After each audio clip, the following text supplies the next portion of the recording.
অসম আৰক্ষীৰ ইতিহাসত আজিৰ এই দিনটো এটা কলা অধ্যায় বুলি আমি ক'ব খুজিছোঁ আৰু জ্ঞানদীপ হাজৰিকা এজন অতি মেধাৱী ছাত্ৰ কটনিয়ান তেওঁৰ ওপৰত যে আৰক্ষীয়ে বৰ্বৰভাৱে আক্ৰমণ কৰিছিল তাক আমি কটন বিশ্ববিদ্যালয় আছুগতে বা কটন পৰিয়ালে আমি ধিক্কাৰ জনাইছিলোঁ আৰু ইতিমধ্যে জ্ঞানদীপ হাজৰিকাক আৰক্ষীয়ে উলিয়াই দিছে জিম্মাৰ পৰা আৰু অসম আৰক্ষীৰ সন্মানীয় সচিব প্ৰধান জি.পি. সিং ডাঙৰীয়াই ইতিমধ্যে টুইটাৰ যোগে জনাইছে যে তেওঁ এই সমগ্ৰ ঘটনাটো তদন্ত কৰিব আৰু আৰক্ষী বিষয়াগৰাকীক নিলম্বন কৰিছে। আমি ঘটনাৰ উচিত তদন্ত বিচাৰিছোঁ। সমান্তৰালভাৱে অসম আৰক্ষীক প্ৰতিগৰাকী আৰক্ষীয়ে যাতে উচিতভাৱে প্ৰশিক্ষণপ্ৰাপ্ত হয়, তেওঁলোকৰ যদি কিবা মানসিক ব্যাধি বা মানসিক কিছুমান অশান্তি থাকে, এই মানসিক অশান্তি থকা সময়ছোৱাত তেওঁলোকে যাতে তেওঁলোকৰ কৰ্তব্যৰ পৰা আঁতৰত থাকে, তেনেকুৱা পৰামৰ্শ দিবলৈ আমি এই চকতে অনুৰোধ জনাব খুজিছোঁ।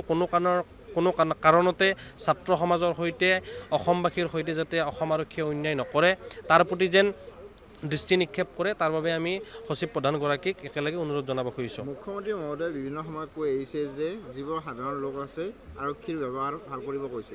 সেই একেটা সময়তে এগৰাকী সাধাৰণ ল'ৰাক যি ডেলিভাৰী বয় কৰি পৰিয়াল পোহপাল দিছিল, আৰক্ষীৰ ব্যৱহাৰ কিন্তু অতি শোচনীয়। হয়, অসম আৰক্ষীৰ কেইবাগৰাকীও বিষয়া বা অসম আৰক্ষীৰ থানাসমূহৰ বিষয়া কৰ্মচাৰীৰ একাংশৰ ব্যৱহাৰ ভাল, তাৰ বিপৰীতে কিন্তু একাংশই সাপ হিচাপে কাম কৰে।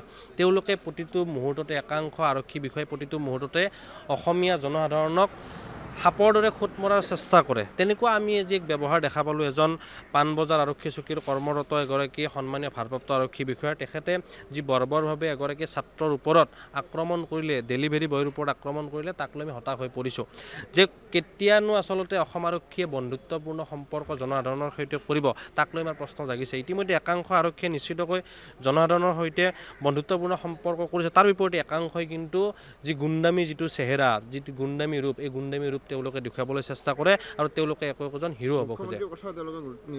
হয়, নিশ্চিতকৈ একাংশৰ যি গতিবিধিক চাই আমাৰ এনেকুৱা ধাৰণা হয় যে অসম আৰক্ষীৰ সচিব প্ৰধান অথবা অসমৰ মুখ্যমন্ত্ৰীৰ তেওঁলোকৰ যি নিৰ্দেশনাক একাংশ আৰক্ষীয়ে অমান্য কৰিছে আৰু এই অমান্য কৰা আৰক্ষী বিষয়াসকলক অসম আৰক্ষীয়ে বা অসম চৰকাৰে যাতে এক বিশেষ ব্যৱস্থাৰ জৰিয়তে তেওঁলোকক প্ৰশিক্ষণ দি বা তেওঁলোকৰ যিসমূহ ব্যাধিসমূহ দূৰ কৰাৰ কাৰণে তেওঁলোকে চেষ্টা কৰিব লাগে। অসম আৰক্ষীৰ ইতিহাসত আজিৰ এই দিনটো এটা কলা অধ্যায় বুলি আমি ক'ব খুজিছোঁ আৰু জ্ঞানদীপ হাজৰিকা এজন অতি মেধাৱী ছাত্ৰ কটনিয়ান, তেওঁৰ ওপৰত যে আৰক্ষীয়ে বৰ্বৰভাৱে আক্ৰমণ কৰিছিল তাক আমি কটন বিশ্ববিদ্যালয় আছুগতে বা কটন পৰিয়ালে আমি ধিক্কাৰ জনাইছিলোঁ আৰু ইতিমধ্যে জ্ঞানদীপ হাজৰিকাক আৰক্ষীয়ে উলিয়াই দিছে জিম্মাৰ পৰা আৰু অসম আৰক্ষীৰ সন্মানীয় সচিব প্ৰধান জি.পি. সিং ডাঙৰীয়াই ইতিমধ্যে টুইটাৰ যোগে জনাইছে যে তেওঁ এই সমগ্ৰ ঘটনাটো তদন্ত কৰিব আৰু আৰক্ষী বিষয়াগৰাকীক নিলম্বন কৰিছে। আমি ঘটনাৰ উচিত তদন্ত বিচাৰিছোঁ। সমান্তৰালভাৱে অসম আৰক্ষীক প্ৰতিগৰাকী আৰক্ষীয়ে যাতে উচিতভাৱে প্ৰশিক্ষণপ্ৰাপ্ত হয়, তেওঁলোকৰ যদি কিবা মানসিক ব্যাধি বা মানসিক কিছুমান অশান্তি থাকে, এই মানসিক অশান্তি থকা সময়ছোৱাত তেওঁলোকে যাতে তেওঁলোকৰ কৰ্তব্যৰ পৰা আঁতৰত থাকে, তেনেকুৱা পৰামৰ্শ দিবলৈ আমি এই চকতে অনুৰোধ জনাব খুজিছোঁ। কোনো কাৰণতে ছাত্ৰ সমাজৰ সৈতে অসমবাসীৰ সৈতে যাতে অসম আৰক্ষীয়ে অন্যায় নকৰে, তাৰ প্ৰতি যেন দৃষ্টি নিক্ষেপ কৰে, তাৰ বাবে আমি সচিব প্ৰধানগৰাকীক একেলগে অনুৰোধ জনাব খুজিছোঁ। মুখ্যমন্ত্ৰী মহোদয়ে বিভিন্ন সময়ত কৈ আহিছে যে যিবোৰ সাধাৰণ লোক আছে আৰক্ষীৰ ব্যৱহাৰ ভাল কৰিব কৈছে।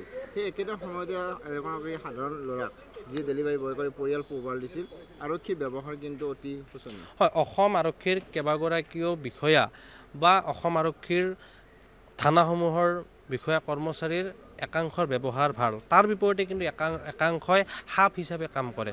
তেওঁলোকে প্ৰতিটো মুহূৰ্ততে একাংশ আৰক্ষী বিষয়াই প্ৰতিটো মুহূৰ্ততে অসমীয়া জনসাধাৰণক সাপৰ দৰে খুঁত মৰাৰ চেষ্টা কৰে। তেনেকুৱা আমি আজি এক ব্যৱহাৰ দেখা পালোঁ এজন পাণবজাৰ আৰক্ষী চকীৰ কৰ্মৰত এগৰাকী সন্মানীয় ভাৰপ্ৰাপ্ত আৰক্ষী বিষয়া, তেখেতে যি বৰ্বৰভাৱে এগৰাকী ছাত্ৰৰ ওপৰত আক্ৰমণ কৰিলে, ডেলিভাৰী বয়ৰ ওপৰত আক্ৰমণ কৰিলে, তাক লৈ আমি হতাশ হৈ পৰিছোঁ যে কেতিয়ানো আচলতে অসম আৰক্ষীয়ে বন্ধুত্বপূৰ্ণ সম্পৰ্ক জনসাধাৰণৰ সৈতে কৰিব, তাক লৈ আমাৰ প্ৰশ্ন জাগিছে। ইতিমধ্যে একাংশ আৰক্ষীয়ে নিশ্চিতকৈ জনসাধাৰণৰ সৈতে বন্ধুত্বপূৰ্ণ সম্পৰ্ক কৰিছে, তাৰ বিপৰীতে একাংশই কিন্তু যি গুণ্ডামী যিটো চেহেৰা, যিটো গুণ্ডামী ৰূপ, এই গুণ্ডামী ৰূপ তেওঁলোকে দেখুৱাবলৈ চেষ্টা কৰে আৰু তেওঁলোকে একোজন হিৰো হ'ব খোজে।